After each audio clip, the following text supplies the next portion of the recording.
देव classes में सभी छात्रों का हार्दिक स्वागत है। आज आप देख रहे हैं हिंदी व्याकरण का चौथा पार्ट। इस पार्ट में हम आपको उपसर्ग के अतिरिक्त और भी कई चीज़ों की जानकारी देंगे और हमारे हिंदी व्याकरण के सभी पार्ट मोस्ट इम्पोर्टेंट हैं। ये सारे पार्ट अगर आप देखेंगे तो कक्षा 9वीं से लेकर 12वीं तक के सभी विद्यार्थी ग्रामर का कंप्लीट कोर्स पा जाएंगे। इसके अतिरिक्त जितने भी बच्चे कॉम्पिटिटिव एग्जाम में बैठने वाले हैं उन बच्चों के लिए भी बहुत ही महत्वपूर्ण है। तो सभी लोग इस वीडियो को पूरा ज़रूर देखें।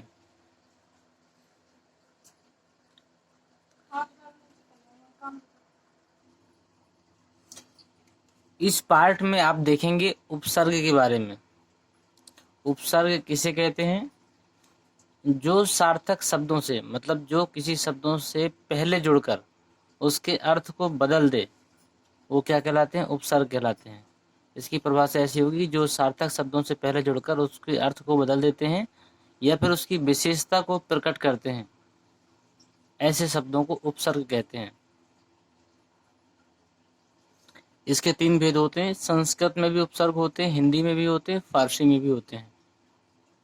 तो सबसे पहले हम संस्कृत के उपसर्ग देखते हैं। उपसर्गों को आप अलग से भी नोट कर सकते हैं, जिसमें से अगर प्रा कहीं लिखा हुआ मिलता है तो ये प्रा संस्कृत शब्द है। जिन शब्दों के आगे प्रा लगा होगा ये सारे संस्कृत उपसर्ग के अंतर्गत आएंगे। जैसे प्रा के आगे गति लग गया तो प्रा धन गति बराबर प्रगति हो गया, प्रारंभिक हो गया, प्रबल हो गया, प्रसन्न हो गया, सभी में प्रा लगा हुआ है। इस तरह जिसमें भी प्रा लगा मिलेगा वो आपका संस्कृत उपसर्ग होगा। जिसमें सम लिखा मिल जाए, जैसे संस्था, संस्था जरूर है लेकिन जब इसके संधि विच्छेद करेंगे तो सम आएगा उपसर्ग। सम्मान, संगति, संस्कार, संपूर्ण, इसमें सभी में सम उपसर्ग आएगा, क्योंकि सन उपसर्ग नहीं होता है, उपसर्ग में सम ही लिखा जाता है। अगला है अव, ये भी आपका संस्कृत उपसर्ग है। अवगुण, अवनति, अवतरण, जिसमें भी अव शब्द लगा होगा पहले वो सारे संस्कृत उपसर्ग होंगे। जिसमें निर लगा होगा, जैसे निर्बल, निर्जन, निर्धन, निर्माण, जिसमें निर लगा होगा वो भी संस्कृत उपसर्ग होगा। अगला है दुस, दुस भी संस्कृत उपसर्ग है। दुष्कर्म, दुश्चरित, दुस्साहस। दुर लिखा होगा तो वो भी आपका संस्कृत उपसर्ग है। दुर्दशा, दुर्जन, दुर्गम, जिसमें भी दुर, दुस, निर इस तरह के शब्द लगे होंगे ये सारे संस्कृत उपसर्ग हैं। अगला है नी, यदि कहीं पर भी नी उपसर्ग आता है तो ये भी संस्कृत उपसर्ग माना जाएगा। जैसे निवारण, नियुक्त, निधन, जिसमें अधि लगा होगा तो अधिकर, अधिपति, अध्यक्ष, ये आपके संस्कृत उपसर्ग हैं। अगला है अति लगा होगा तो अत्यंत, अतिकाल, अत्याचार, ये सारे संस्कृत उपसर्ग हैं। सु लगा होगा, सुडौल, सुअवसर, सुगम, ये संस्कृत उपसर्ग के अंतर्गत है। यदि उत लगा होगा तो ये भी संस्कृत उपसर्ग होगा। उत्थान, उत्पन्न, उद्धार, उत्कर्ष, उन्मुक्त, उत्तम। अभी लगा होगा तो भी संस्कृत उपसर्ग होगा। अभ्यास, अभिमुख, अभ्यागत। प्रति लगा होगा तो प्रत्यक्ष, प्रतिकूल, प्रत्येक। परि से बनेगा आपका परिजन, परिक्रमा, परिपूर्ण। उप से बनेगा उपकार, उपमान, उपमंत्री, उपयोग। किसी भी शब्द के आगे जहां उप लगकर एक सार्थक शब्द तैयार होता है वहां पर आपका संस्कृत उपसर्ग ही कहलाएगा। सु लगा होगा, सु का आप ऊपर भी देख चुके हैं, सुडौल वगैरह था इसमें। स्वच्छ, स्वागत, सुकर्म, ये भी आपको इसी के अंतर्गत है। सत लगा होगा तो सद्भावना, सत्पुरुष, सत्कर्म, सदगति, ये सारे संस्कृत उपसर्ग है। अब देखते हैं हिंदी उपसर्ग कैसे होते हैं। हिंदी के अंतर्गत मात्र 5 उपसर्ग है, जिसमें अन लिखा हो, अन में अनपढ़, अनजान, अनहोनी, अनमोल। अन शब्द लगा होगा तो हिंदी उपसर्ग होगा। भर होगा तो भी हिंदी होगा। नी होगा तो हिंदी उपसर्ग होगा। सु होगा तो सु दोनों में भी होता है, संस्कृत में भी होता है और हिंदी में भी आता है। दु होगा तो आपका हिंदी उपसर्ग माना जाएगा, जैसे दुबला, दुलारा, दुधारू, दुसाध इत्यादि, तो ये आपके हिंदी उपसर्ग हैं। अंग्रेजी में 2 ही उपसर्ग हैं अभी, डिप्टी और हाफ। जिसमें भी डिप्टी लगा मिल जाए समझ लीजिए ये अंग्रेजी उपसर्ग है। इसमें से हाफ लेगा, जैसे हाफ टाइम, हाफ पैंट, जिसमें भी हाफ लगा हो, डिप्टी लगा हो, ये आपके अंग्रेजी उपसर्ग होंगे। फारसी देखिए, फारसी मोस्ट इंपोर्टेंट है, ये आपके पेपरों में भी आते हैं और अलग से भी पूछे जा सकते हैं।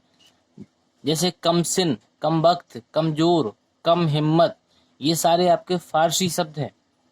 अगर कहीं पर भी आप कमसिन शब्द लिखा देखें, खुश मिजाज देखें, खुश किस्मत देखें, खुशखबरी देखें, नालायक देखें, नाकाम, नाकामी, नाकबूल, बादब, बा आराम, बेईमान, बेरोजगार, बेईमान, बेकाबू, बेकार, बेहोश, में ये सारे शब्द जो है ये सारे फारसी शब्द कहलाएंगे।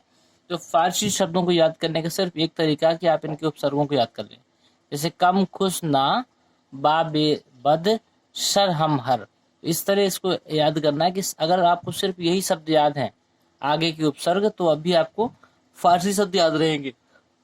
ध्यान दीजिएगा, कम जो शब्द होगा ये आपका फारसी उपसर्ग होगा, खुश शब्द जो है ये आपका फारसी उपसर्ग है, ना शब्द है आपका फारसी उपसर्ग है, बा शब्द है ये आपका फारसी उपसर्ग है, बे शब्द है ये भी फारसी उपसर्ग है, बद ये भी फारसी उपसर्ग है, सर ये भी फारसी उपसर्ग है, हम भी फारसी उपसर्ग है, और हर भी फारसी उपसर्ग है। तो ध्यान दीजिएगा कि फारसी उपसर्गों से मिलकर जो शब्द बनेगा वो फारसी शब्द कहलाएगा, और जिन शब्दों के आगे ये उपसर्ग लगे होंगे वो भी फारसी शब्द ही कहलाएंगे। तो फारसी उपसर्गों को ध्यान दीजिएगा, अगर आपने फारसी उपसर्ग याद कर लिए और इंग्लिश के तो आपको ऑटोमेटिक याद ही हो गए होंगे, फारसी उपसर्ग याद हो गए और इंग्लिश याद हो गए, तो ये मान के चलिए कि आपको बाकी उपसर्ग ऑटोमेटिक याद रहेंगे। क्योंकि देखिए हिंदी उपसर्ग में शु तो कॉमन है दोनों में, इसके बाद में 4 उपसर्ग इसमें बचे, अन, भर, नी, दू, तो ये 4 उपसर्ग इसमें बचे। तो अगर आपको फारसी के और हिंदी की याद कर लिए तो जो जो भी बाकी बचे ये सारे आपके संस्कृत के होंगे। अब उपसर्ग के बाद में आता है प्रत्यय। उपसर्ग में क्या होता है, कोई भी शब्द किसी भी वाक्यांश के आगे जुड़कर एक नया शब्द बनाता है वो उपसर्ग कहलाएगा। लेकिन प्रत्यय में अलग होता है, प्रत्यय में वही शब्द अंत में जुड़ता है। प्रत्यय वे शब्दांश होते हैं जो शब्द के अंत में लगकर उसके अर्थ को बदल देते हैं। ध्यान दीजिएगा, प्रत्यय वो शब्द होते हैं जो किसी भी शब्दांश के अंत में जुड़कर उसके अर्थ को बदल देते हैं, प्रत्यय कहलाते हैं।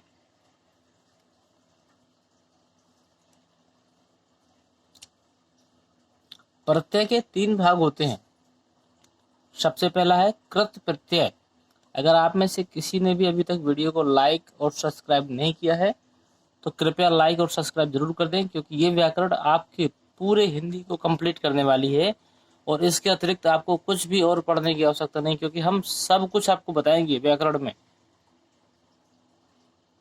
कृत प्रत्यय सबसे पहला, तो वे प्रत्यय जो क्रिया के धातु के रूप में लगकर, क्रिया के धातु के रूप में लगकर संज्ञा, विशेषण आदि शब्द बनाते हैं, वो क्या कहलाते हैं, कृत प्रत्यय बनाते हैं।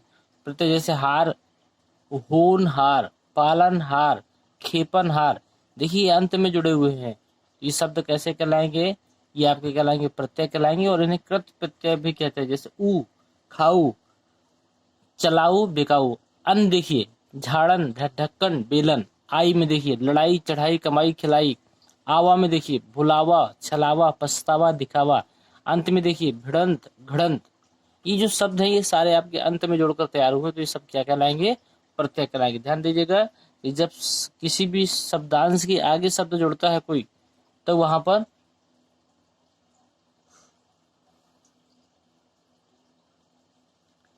बाद में जुड़ेगा तो प्रत्यय, पहले जुड़ेगा तो उपसर्ग। तो ये चीजें आपकी क्लियर हो गई होंगी। देखते हैं दूसरा नंबर।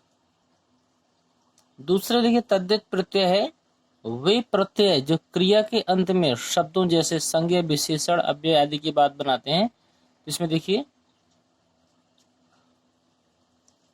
जैसे वाला है, इसको आप नोट डाउन भी करते रहिए, क्योंकि वही चीजें हमेशा याद रहती हैं जो आपने नोट कर ली हैं। एक बार देखने से सारी चीजें याद नहीं होती हैं, तो एक बार आप लिखते भी चलिए। जो समझ में नहीं आता आप उसको कमेंट बॉक्स में डालने के बाद में आप उन प्रश्नों के उत्तर भी पा सकते हैं या फिर हमसे पूछ भी सकते हैं। वाला देखिए, वाला जुड़ गया तो धन वाला, अखबार वाला, सब्जी वाला, ये सारे प्रत्यय हैं, ध्यान दीजिएगा। वाला, वान, इक, ता, इत, पन, वट, इया, ई, कार, आर, ये सब सुनार, लुहार, चमार, कलाकार, पत्रकार, साहित्यकार, चित्रकार, पहाड़ी, रस्सी, चोरी, खेती, हंसी बोली, खटिया, लुटिया, डिबिया, ये सारे आपके क्या बन जाते हैं, प्रत्यय वाले शब्द बन जाते हैं। तो आपको सिर्फ इन शब्दों को याद रखना है, आगे वाले शब्दों को ये आपके किसी भी शब्द के पीछे जोड़कर एक नए शब्द का निर्माण करते हैं, वो प्रत्यय कहलाएंगे। अगला है इसमें स्त्री प्रत्यय। स्त्री प्रत्यय वो होते हैं जो किसी भी पुल्लिंग शब्द के अंत में जुड़कर उन्हें स्त्रीलिंग बना देते हैं, वो क्या कहलाएंगे, स्त्री प्रत्यय। अब जो बहुत ही मोस्ट इंपोर्टेंट टॉपिक है वो है संधि का।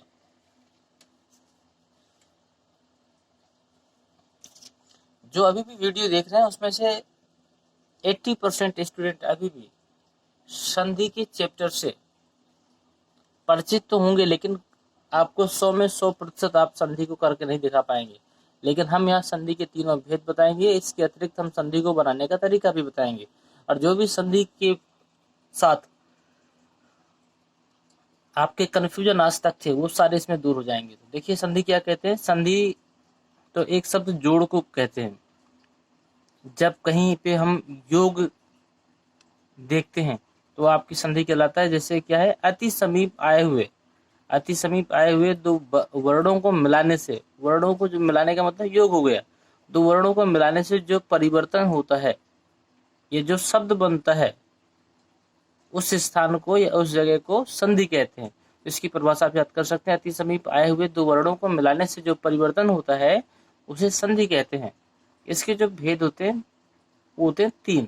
तो सबसे पहले हम स्वर संधि को देखेंगे।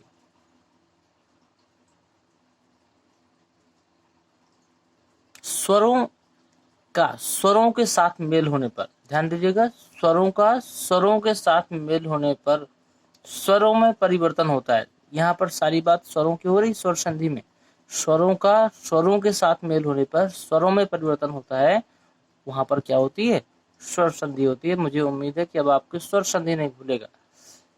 अब स्वर कौन कौन से होते हैं ये तो आपको पता ही होंगे। तो स्वर इसके 5 प्रकार हैं, जिसमें से इसका हम पहला प्रकार देखेंगे, दीर्घ संधि। दीर्घ संधि में दीर्घ स्वर कौन कौन से होते हैं, छोटा आ, बड़ी ई, छोटा ऊ, बड़ा आ से परे क्रमशः ह्रस्व या दीर्घ स्वर जो होते हैं ये कौन से होते हैं, बड़ा आ, बड़ी ई, ऊ, आ। मतलब ये दोनों तरफ दिए गए हैं। अगर इनको मिलने पर कोई शब्द बनेगा तो क्या बनेगा, बड़ा आ बनेगा। देखिएगा यहाँ से छोटा आ और बड़ा आ मिलकर क्या बन जाएगा, बड़ा आ बन जाएगा। और बड़ी ई और बड़ा आ मिलकर क्या बन जाएगा, बड़ी ई बन जाएगी। इस तरह देखिएगा कैसे बनाते हैं। पहले हम एक चीज देखते हैं, आ और आ से जो मिलकर बनता है वो क्या बनता है, बड़ा आ बनता है।